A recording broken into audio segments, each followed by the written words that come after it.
The late autumn sunlight filtered through the grimy Victorian windows, casting long shadows across the worn hardwood floors of the Aldrich family home.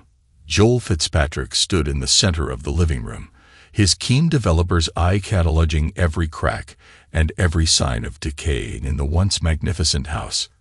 At 42, he had transformed countless properties from ruins to riches. But this one was different. This was personal. His wife, Johanna Aldrich, traced her fingers along the faded wallpaper. Her eyes glistened with carefully crafted tears. "Remember when we had Christmas here last year, Joel? Before Dad got sick?" she asked while briefly checking her phone. The house had been full of life then. Joel nodded, though his attention focused on the structural issues he had already identified. The foundation needed work, and the electrical system was at least 30 years outdated. He pulled out his tablet and made quick notes. "The medical bills," Johanna said, her voice cracking, "have taken everything Mom and Dad had saved. The heart surgery, the complications, the extended hospital stay." She gestured helplessly at the peeling paint and water-stained ceiling. Cecil Vance, her father, shuffled into the room.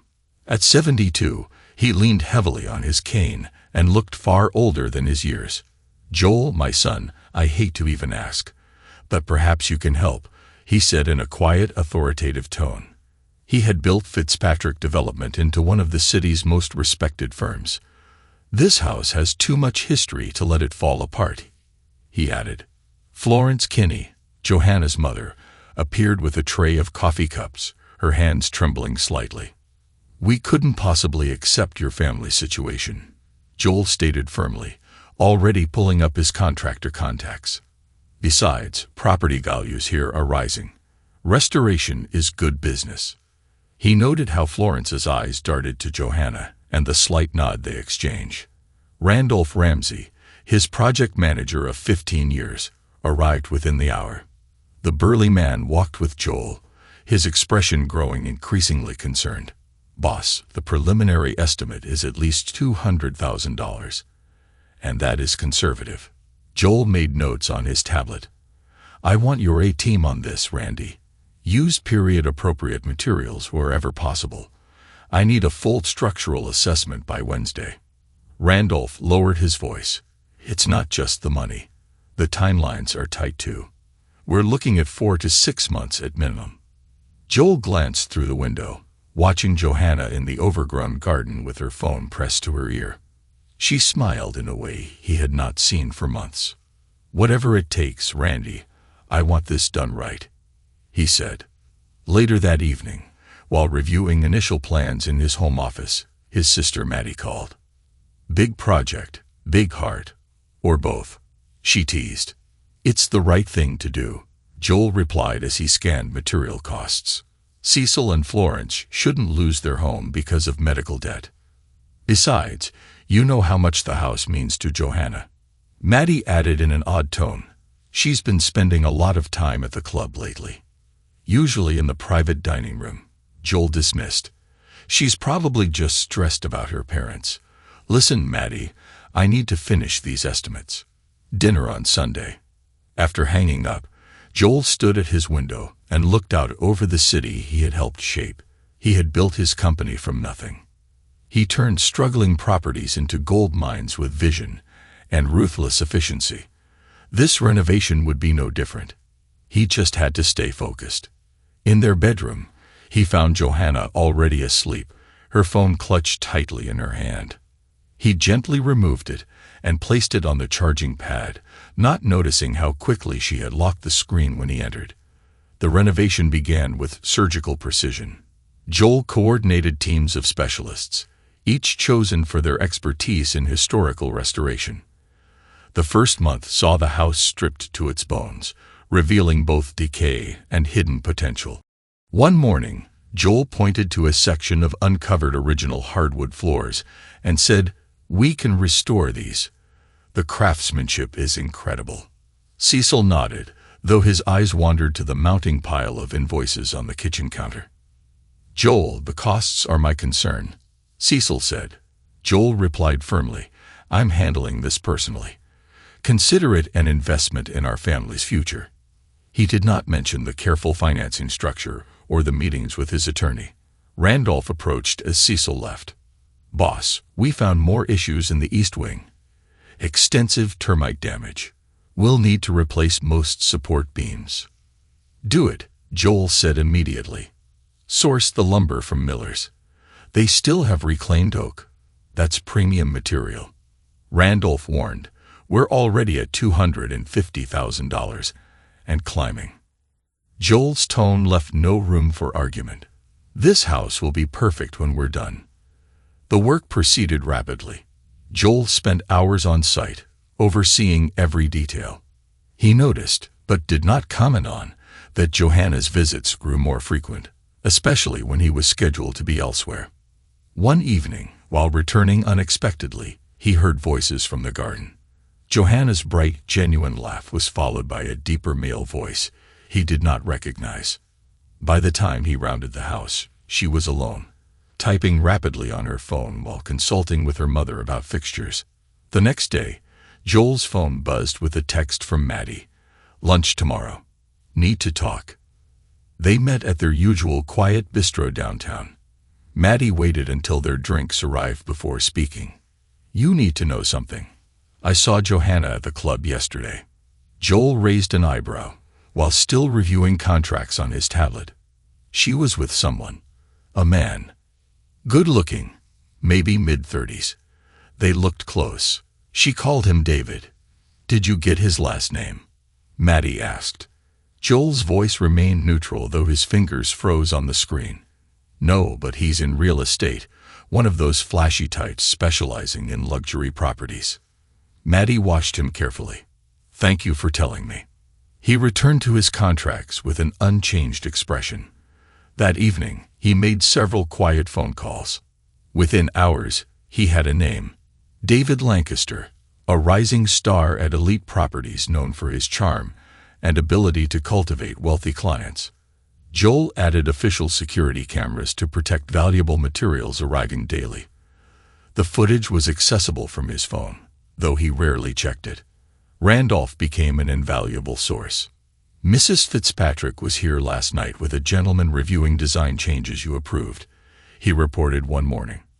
What kind of changes? Joel asked mildly as he converted the den into a home office setup. Randolph shifted uncomfortably. She seemed quite sure about the details. Joel nodded and made a note. Interesting. Keep me posted on any other design consultations. The house transformed day by day. Custom woodwork, restored fixtures, and hand-painted tiles imported from Italy emerge. Joel's attention to detail was obsessive, earning admiration from his crews and concern from his financial advisors. It's not just about the renovation, he explained to his attorney, Corey Mayer, during one of their regular meetings. It's about creating something lasting and permanent. Corey, who had known Joel since college, studied him carefully. And you're sure about the ownership structure we discussed? Absolutely, Joel replied sharply. Family is important, but so is protecting one's investments. Signs of betrayal began to accumulate like the daily cleared construction debris. There were secret phone conversations in the garden, and a black Mercedes cruising past during his meetings. Florence's anxious overcompensation with baked goods when he visited did not go unnoticed. Maddie became his unofficial intelligence network. They're not subtle anymore, she reported at their weekly lunch. David is practically moving into the club.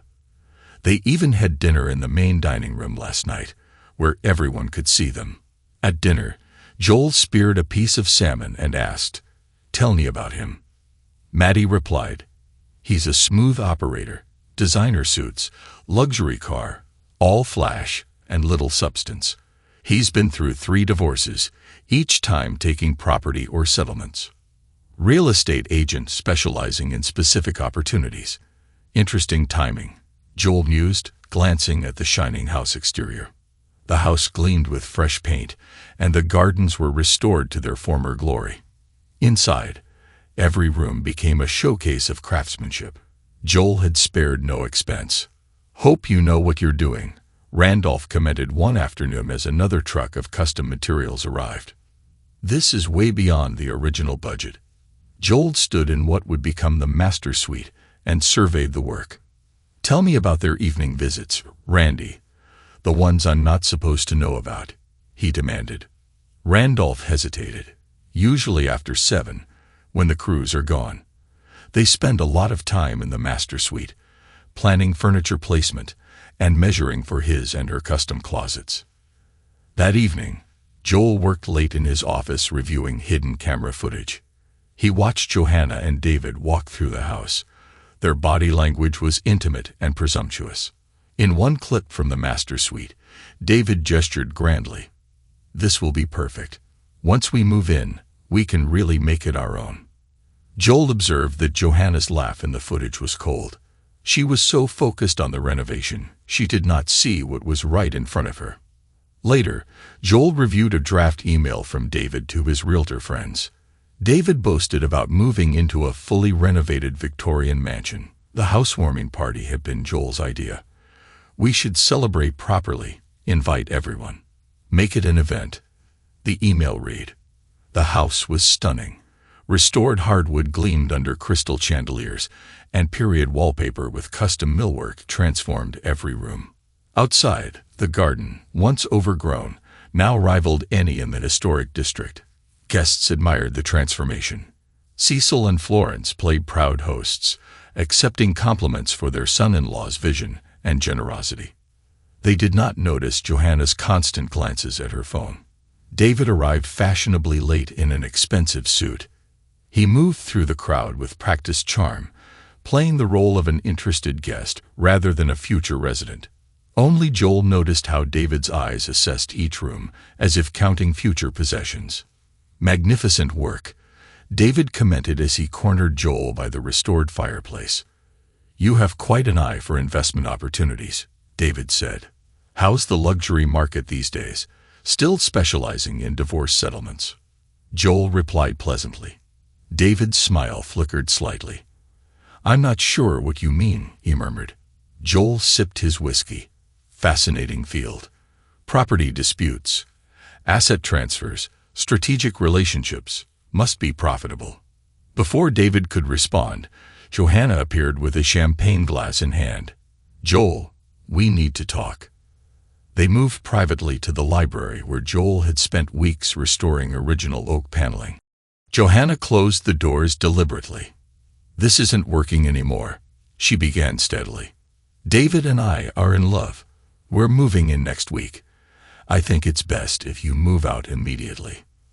Through the French doors, Joel saw Cecil and Florence beaming as they watched their daughter with proud anticipation. Nearby, David stood, hiding his smugness behind a sympathetic expression. "Perfect timing, actually," Joel said as he set his glass down. "I just listed the house for sale." Silence fell. Johanna's voice rose sharply. "You what?" "Listed it this morning. I already have several interested buyers." Cecil's face reddened as he burst into the library. "This is our home." Joel withdrew a document from his jacket. "It's mine until the renovation costs are repaid in full," he declared. "According to our contract, that comes due immediately in case of divorce," he added calmly. "What contract?" Florence asked, her voice trembling. "The one you signed 2 months ago. The standard renovation financing paperwork you didn't read." Joel smiled pleasantly. "Ownership reverts to me until the full amount is repaid. Given the divorce announcement, it is due immediately." Joel continued. David stepped forward. "Now wait a minute. The full amount is just over $500,000. You're welcome to buy the house at market value. Given the current market and the quality of renovation, it is assessed at just under $2 million. This is our home," Johanna protested. "You can't do that," David added. Joel headed for the door and paused. "You have 30 days to vacate the property. My attorney will be in touch with the exact figures and terms." He walked out into the party, leaving chaos in his wake. As he reached his car, he heard raised voices and the slam of a door. The Mercedes sped away moments later. Joel started his car, catching a glimpse of Johanna's face in an upstairs window. Rage and disbelief painted her features. He drove away without looking back, already planning his next move. The betrayal was complete. Now, it was time for the aftermath. The morning after the housewarming brought chaos to the renovated mansion. Security cameras captured Johanna's hysterical attempts to rearrange furniture. Cecil paced the garden, shouting into his phone at various attorneys, while Florence wept on a restored porch swing commissioned to match vintage photos. In his downtown office, Joel reviewed property assessments with precision. Corey arrived carrying cease and desist letters and a thick folder of background information. 7 women. No, not 3, Corey reported, spreading photographs across Joel's desk. He's been active in Florida and California. Wealthy women, property disputes, quick exits. Send copies to Johanna, Joel instructed without looking up. Let her see exactly whom she betrayed us for. The intercom buzzed. Mr. Fitzpatrick. Mrs. Aldrich's attorney is online. Also, Mr. Ramsey is here with urgent news from the property. Put the attorney through to Corey. Send Randy in, Joel ordered. Randolph entered, looking troubled. Boss, Lancaster showed up with a moving truck and tried claiming some of the antiques we restored were gifts from Johanna. When security stopped him, he got physical. The police are involved, Randolph reported. Joel's phone lit up with security footage. David, his perfect hair disheveled, was shoving a guard before being forcefully restrained. Press charges, Joel decided. File for attempted theft, assault, and trespassing. Document everything. Corey handled the attorney's call with professional detachment. The renovation contract is clear, he said. Mr. Fitzpatrick holds title until full repayment, which is now due immediately per Section 7. Paragraph 3. The divorce acceleration clause. He added, Mrs. Aldrich's claims of emotional manipulation won't void a contract she never read. Joel turned to Randolph. Have your team change every lock, security code, and access point. Complete an inventory of everything inside. Nothing leaves without my written authorization. It's already done, Randolph replied. Then he hesitated. There's something else. I found this in the master bedroom. He handed over a leather-bound notebook. Joel opened it and saw detailed plans in David's handwriting. The sketches outlined subdividing the property into luxury apartments, with notes about potential investors and a marketing strategy targeting wealthy divorces. The final pages listed Joel's business competitors, with Bernard Whittaker's name circled repeatedly. He was planning a divorce retreat, a residential therapy center for wealthy women, Randolph explained. Joel remarked dryly. Ambitious. Send copies to our friend in Palm Beach, the widow I'm pursuing. She might find his plans interesting. The day progressed with mounting desperation. Florence arrived unannounced, appealing to Joel's sense of family. Her tearful pleas turned to bitter accusations when he remained unmoved. How can you be so cold? She demanded. After everything we meant to each other. Cold. Joel finally looked up. Like watching your daughter plot with her lover in the house I restored for you. Florence's protest was interrupted by security footage showing David making one last attempt to enter the property that evening. He arrived in a borrowed car, trying to sneak in through the garden. The cameras caught him talking with Johanna near the rose trellises. It's over, he told her. The house, us, everything. I am too well connected. No bank in this state will touch this deal. Johanna's voice cracked. You promised me. All those plans we made, now plans change. David straightened his torn jacket. I have an opportunity in Palm Beach, a beachfront property with a recently widowed owner. No complications, no renovation costs. You're leaving. Just like that. He said, Face it, Johanna. Your brilliant plan failed. I'm not sticking around for the fallout. He headed for the borrowed car. Should have read the contract before Daddy signed it. The following morning, Joel had Corey deliver a formal options letter. Buy at market value or vacate in 30 days. Security cameras captured Cecil's reaction, rage giving way to despair as he realized the trap they had walked into. Maddie called with updates from her country club sources. David's reputation is spreading fast.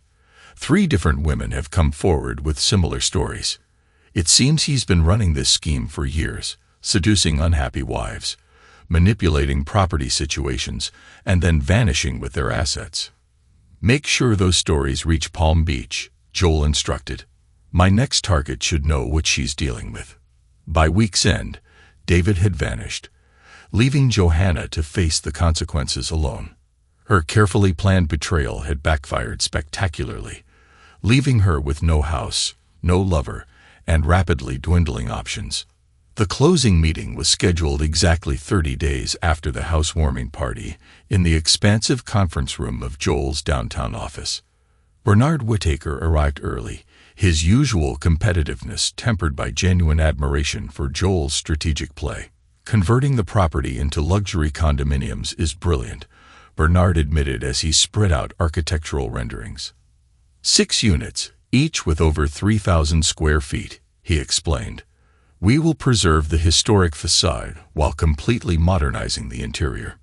He continued, private elevator access, rooftop gardens, and smart home technology throughout. Joel inquired, what about the Historic Preservation Board? Bernard replied, they're already on board. Your renovation work actually helps us. We will maintain the exterior and key interior features while creating something entirely new inside. Bernard's enthusiasm was evident. It's the perfect blend of past and future. The door burst open as Johanna stormed in, followed by her latest attorney. Her designer outfit was wrinkled, and her carefully maintained appearance showed strain. This is deliberate cruelty, she accused, throwing a stack of papers onto the conference table. You're destroying my childhood home out of spite, she cried. Joel corrected calmly. I'm maximizing the return on my investment, the very investment you and David planned to steal. He smiled slightly. How is David, by the way, enjoying Palm Beach? The fight drained from her face. News of David's latest conquest and his hasty departure when confronted with evidence of his past schemes had been particularly painful. Bernard noted, the purchase price is 6 times the renovation costs. That is quite a return on investment. You can't do this to my parents, Johanna protested. They're devastated.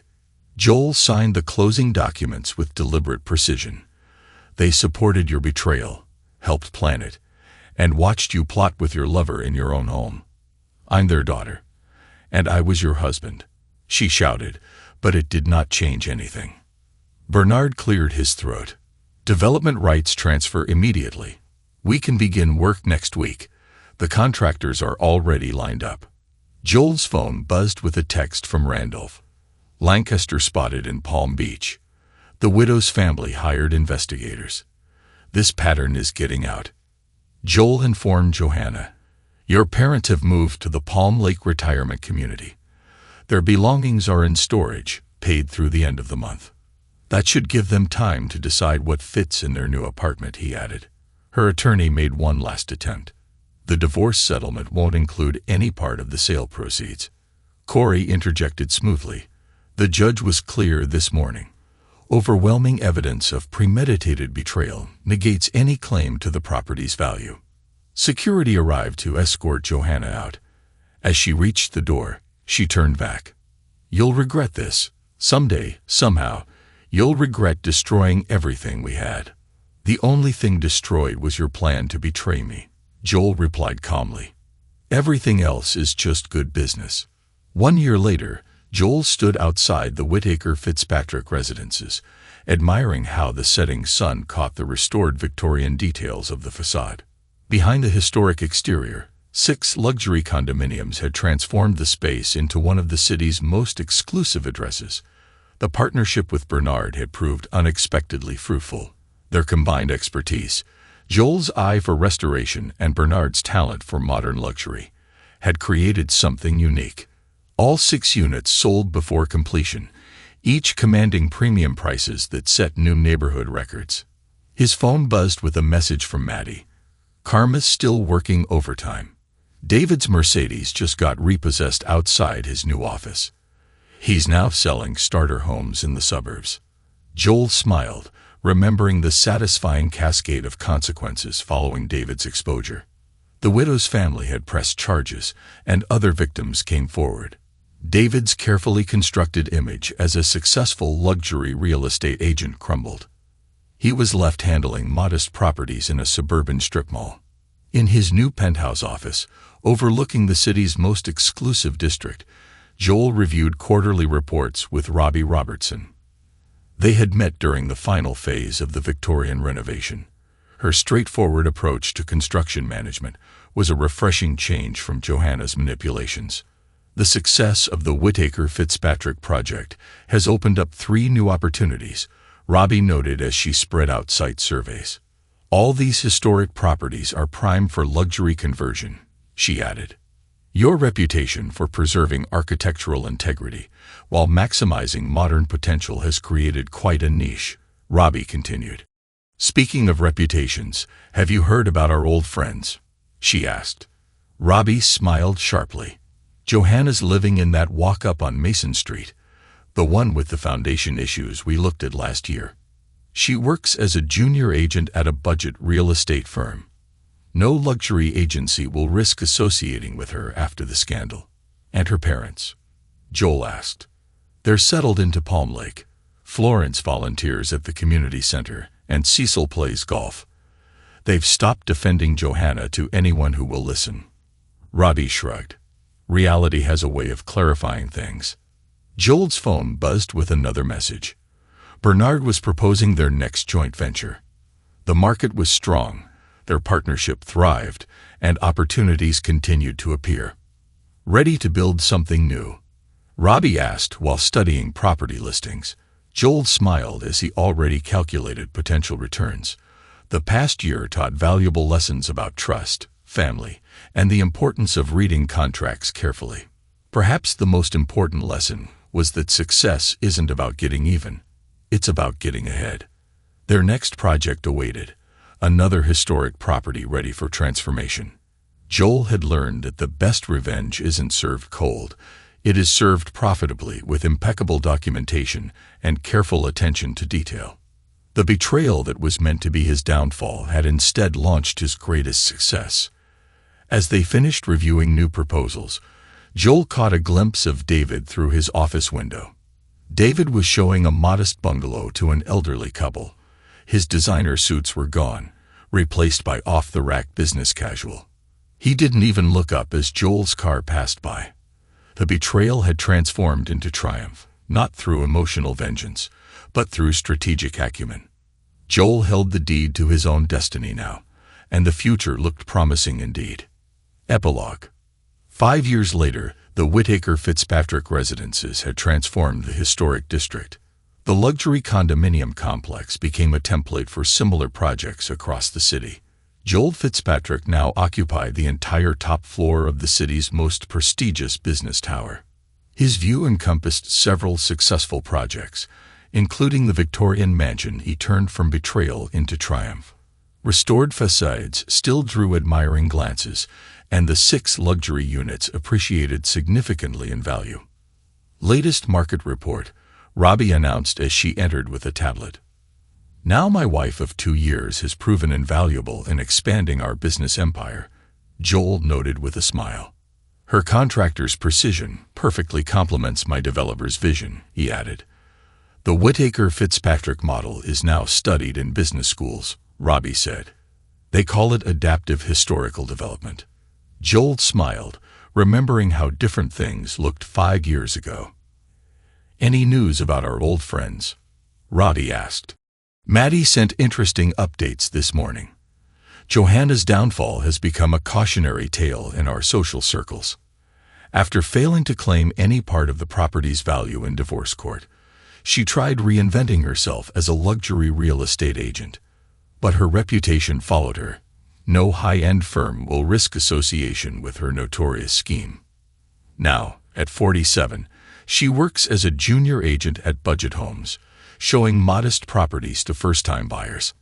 Ironically, her office is in one of the strip malls our company recently purchased for redevelopment. Robbie continued. She even tried approaching Bernard last month to explain her side, but he shut that down quickly.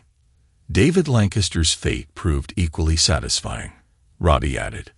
After his hasty departure to Palm Beach, his pattern of manipulating wealthy women finally caught up with him. He's now selling timeshares in Nevada. Maddie reported.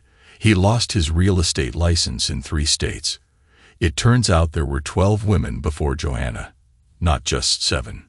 He even tried writing a book about his adventures, but no publisher would touch it. The Mercedes is long gone, replaced by a used Hyundai. His designer suits were sold to cover legal fees. The charming predator became a cautionary tale in real estate circles. Cecil and Florence's situation had evolved too. After initially defending Johanna, reality eroded their denial. Their apartment at Palm Lake Retirement Community was a stark contrast to the family compound they had once envisioned. Florence called last week. Maddie shared during their monthly lunch. She apologized and said watching Johanna's behavior had opened her eyes. She even asked if they might attend your and Robbie's anniversary party next month. Joel considered it briefly before declining. Some bridges stay burned, he decided. The betrayal might have faded, but trust, once shattered, is not easily rebuilt. Professional consequences rippled through their social circle. Several of Johanna and David's enablers found their reputations tarnished. Country club members who once ignored the suspicious lunch meetings were now excluded from prime business opportunities. Remember Thomas from the club? Maddie asked. The one who helped David set up private dining room meetings. His investment firm lost 3 major clients when the story got out. Now he manages a chain restaurant. The partnership with Bernard Whittaker expanded beyond anyone's expectations. What began as a single converted Victorian grew into a series of successful ventures. Their companies, once fierce competitors, now collaborated on increasingly ambitious projects. Bernard's daughter is engaged to Randy's son, Robbie noted. They're even talking about having the reception at the Whittaker Fitzpatrick estate. Apparently, the garden restoration you insisted on makes a perfect wedding venue. Joel's company more than tripled in size, with a reputation for combining historical preservation and luxury development that attracted international attention. The betrayal meant to destroy him had instead launched a new phase of success. Randolph Ramsey was promoted to Chief Operations Officer. His loyalty during the Victorian project earned him both trust and significant equity. His attention to detail proved invaluable on larger projects. Robbie mentioned that another one of David's reinventions was flagged during a background check. He applied for a position under a different name at one of their subsidiaries. The legal documentation of the Victorian project became required reading in several law schools. Corey Maher now taught a seminar on protective contract structures using that case as the primary example. Your revenge wasn't a legal maneuver, Corey explained to his students. It was having the foresight to document everything properly. The best defense is careful preparation.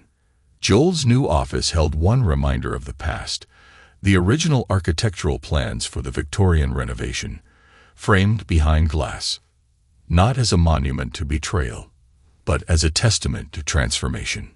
Maddie had recently expanded her role, now serving as the company's social intelligence director. Her network provided invaluable insights into potential partners and projects. You know what's really ironic? She asked at their last lunch. Johanna's apartment is in a building you're about to acquire. An entire block slated for luxury conversion next year. Life had come full circle. The woman who planned to steal Joel's investment would soon be displaced by another of his successful ventures. The story became a legend in business circles, not because of the betrayal, but because of how masterfully Joel turned personal crisis into professional triumph. There's a certain poetry to it, Bernard commented during their last board meeting. They thought you were distracted by the renovation, too focused on the details to see their plan. But those same details became the foundation of something much bigger. The Whittaker Fitzpatrick residences stood as a testament to transformation. Each of the 6 luxury units had a waiting list, despite price tags that had doubled since the initial sale. Joel and Robbie's penthouse overlooked both the converted Victorian and the site of their next major project, a full city block of historic buildings being transformed into a mixed-use luxury development. Sometimes, Robbie mused, people mistake precision for distraction. Speaking of distractions, did you hear about David? Joel asked while checking his messages. David's timeshare company just filed for bankruptcy. Apparently, his past caught up with him again, Robbie said. A trade magazine article from Renovation to Revolution detailed how one developer transformed Betrayal into a billion-dollar business model. The article explained that Joel's experience set a new standard for historical luxury development. Johanna tried to comment by sending a long email about misunderstandings, but the magazine declined her perspective. They noted that the public records spoke for themselves. 5 years had transformed one act of betrayal into an empire built on historical preservation and modern luxury. The lesson wasn't about revenge, it was about vision, seeing beyond immediate betrayal to greater possibilities. Joel built something lasting, not from anger, but from strategic thinking. Ready for the next project? Robbie asked, spreading out plans for their newest acquisition. Joel smiled as he studied the architectural drawings. A past had taught its lessons well. Trust requires verification. Family isn't always blood. The best revenge isn't served cold, it's served profitably. Their future stretched out before them, each project an opportunity to reinvent history. The betrayal that started it all faded into background noise, overshadowed by success built on precision, patience, and strategic vision. As they reviewed plans, Joel's phone buzzed with a final update from Maddie. David's timeshare office is closing. He's applying for a job as a mall security guard. Guess which mall? The one being demolished next month for a new retail complex. Life, it seems, has a sense of humor. But Joel's focus remained on the future, on building something greater than revenge could ever achieve. The best response to betrayal, he'd learned, is creation, transformation, and success. The sunset behind the Whittaker Fitzpatrick residences, with its restored Victorian facade, reminds him that the most valuable renovations are not just about buildings. They are about rebuilding life itself, stronger and more successful than before. Thanks to everyone who took the time to listen to today's stories. If you enjoyed it, please consider liking and subscribing if you haven't already. Feel free to share your thoughts on the events in the comments below. Take care.